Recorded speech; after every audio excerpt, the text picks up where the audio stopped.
Continuamos con más en Primera Hora y esta mañana vamos a conocer sobre un examen que a muchas personas se los recetan y por eso queremos comunicarle a ustedes en qué consiste. Y esto es la angiografía cerebral. Para esto estoy acompañada con el doctor Marvin Mayorga, que él es internista y también especialista en cuidados intensivos y nos va a dar cada uno de los detalles para que nosotros podamos educarnos sobre los diferentes tipos de exámenes que existen en la medicina. Bienvenido, doctor, y gracias por acompañarnos. Cuéntenos, ¿para qué funciona la angiografía cerebral? ¿Qué es esto? Bueno, este es un estudio muy especializado y el objetivo es inyectar un medio de contraste en una de las venas del cuerpo y pintar los vasos sanguíneos del cerebro, principalmente las arterias. Podemos pintar ambas fases, tanto una fase arterial como una fase venosa. ¿Para qué lo mandamos este examen? Normalmente lo utilizamos cuando el paciente llega al hospital y se está quejando de un fuerte dolor de cabeza. Y este dolor de cabeza va acompañado de otros síntomas neurológicos. Por ejemplo, el paciente no puede sostenerse en pie, tiene debilidad de una parte del cuerpo que puede ser la mitad de la parte del cuerpo. Puede ser que el paciente esté incoherente, desorientado, no sabe dónde está, algunas veces no reconoce a los familiares. La presión la puede tener muy alta y entonces cuando nosotros vemos a un paciente con esta característica, lo primero que pensamos es que tiene un aneurisma de una de las arterias del cerebro. Solo para refrescar un poquito mejor sobre el aneurisma.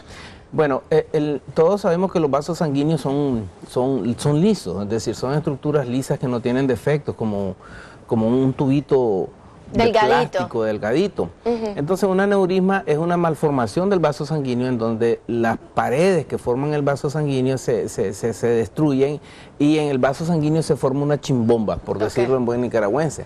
El problema es que este aneurisma tiene varias complicaciones. Una de ellas es que empieza a sangrar. Como estamos viendo ahorita aquí en la pantalla, esa chimbombita que está ahí en ese vaso sanguíneo, eso es lo que se llama un aneurisma. ¿Dónde está la señal? Donde está la señal. Y esa es una angiografía cerebral. Ahí están pintados los vasos del cerebro. Esta muy probablemente corresponde a la arteria cerebral media, que es donde uno de los hallazgos más comunes que vemos. El problema es que este defecto de este vaso sanguíneo se rompe y empieza a gotear sangre al cerebro y produce una hemorragia intracerebral, intraparenquimatosa. ¿Pero cuáles serían esas consecuencias si no se detecta a tiempo un aneurisma? ¿Qué tan común es esto? Mira, hace algunos años cuando la ruptura era... Bueno, generalmente esta ruptura es abrupta. El paciente, es más, la mayoría de los pacientes ni saben que tienen este problema. No lo saben. Y hay dos grupos de gran importancia donde se presenta. Desgraciadamente, el primer grupo donde se presenta es el grupo de personas jóvenes, que puede ser desde los 16 a los 30 años. Y en un segundo grupo, donde la frecuencia es mucho menor, es un poco más en gente adulta, ya unos 40, 50, 60 años. Y esta es una de las causas de muerte súbita. El paciente estaba totalmente bien, era un chavalo de 18 años que jugaba un partido de fútbol en la mañana, otro en la tarde, pasaba todo el sábado y el domingo en el campo, es decir, totalmente. Y de pronto se queja de un dolor de cabeza y cae al suelo. La mayoría de estas muertes son súbitas y el paciente cuando ya llega al hospital prácticamente llega fallecido, con muerte cerebral. El primer diagnóstico es ya con muerte cerebral. Aún puede llegar vivo al hospital y se le intuba y se conecta a un respirador en cuidados intensivos. Pero una vez que el paciente hace muerte cerebral, legalmente el paciente está fallecido. Ahora, este examen de la angiografía cerebral, usted estaba mencionando que tiene que el paciente estar padeciendo por un sinnúmero de dolores, tener un problema en alguna parte del cuerpo, que está sintiéndose a lo mejor entumecido.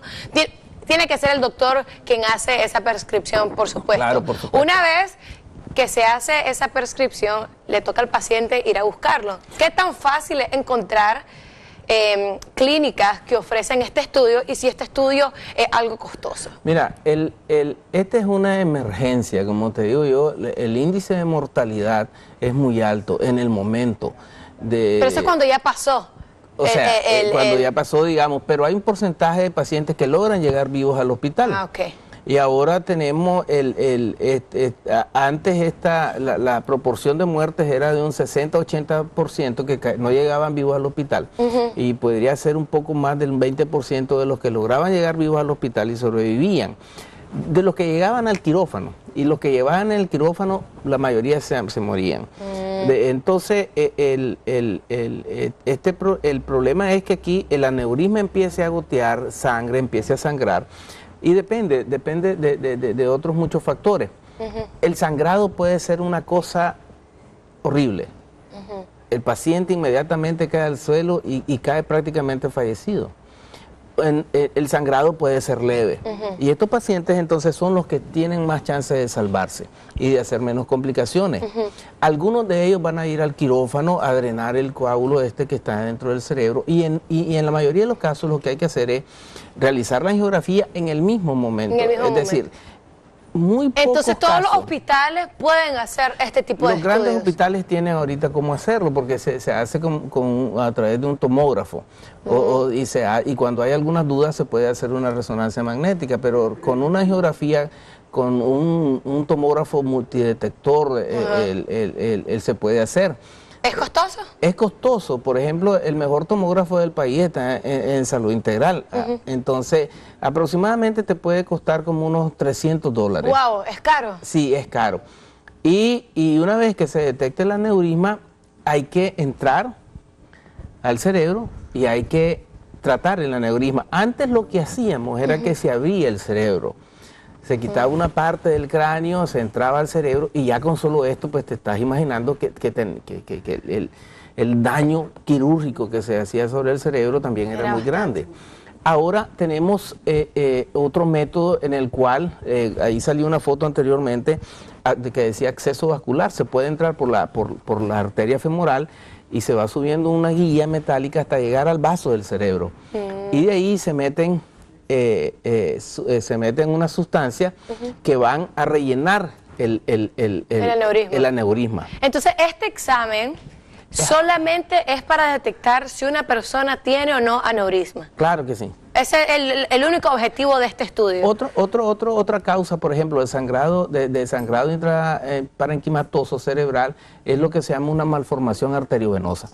Es lo que llamamos en buen nicaragüense un ovillo de vasos sanguíneos que se formó ahí y que también puede ir creciendo, comprimiendo las estructuras adyacentes cerebrales, pero también se rompe, y el sangrado también puede ser masivo. Y todo eso, tanto el aneurisma como el que acaba de mencionar usted sobre lo que acaba de mencionar, que me suena como una mezcolanza, como un nudo. Un nudo de vasos sanguíneos. De vasos sanguíneos, exactamente. ¿Esto es algo que uno lo obtiene en el camino o es algo genético? Mira, hay varias teorías acerca de cómo se forman, pero la verdad es que a medida que vas desarrollando la edad, la destrucción de las paredes no la destrucción, sino que, bueno, sí es una destrucción, pero digamos el desgaste, por decirlo así, se va produciendo con el tiempo hasta que se va formando el aneurisma, la chimbombita, la pared se debilita tanto que empieza a gotear sangre.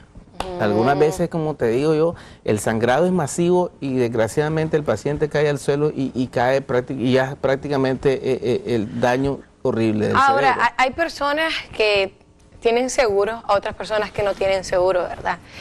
Las personas que están bajo el INS, cuando están pasando con este tipo de padecimiento, ¿esto es un examen que es cubierto o las personas tienen que buscar la manera de conseguir ese dinerito para poder obtener este tipo de estudios? Bueno, mira, actualmente pues estos son estudios especiales y el no están cubiertos.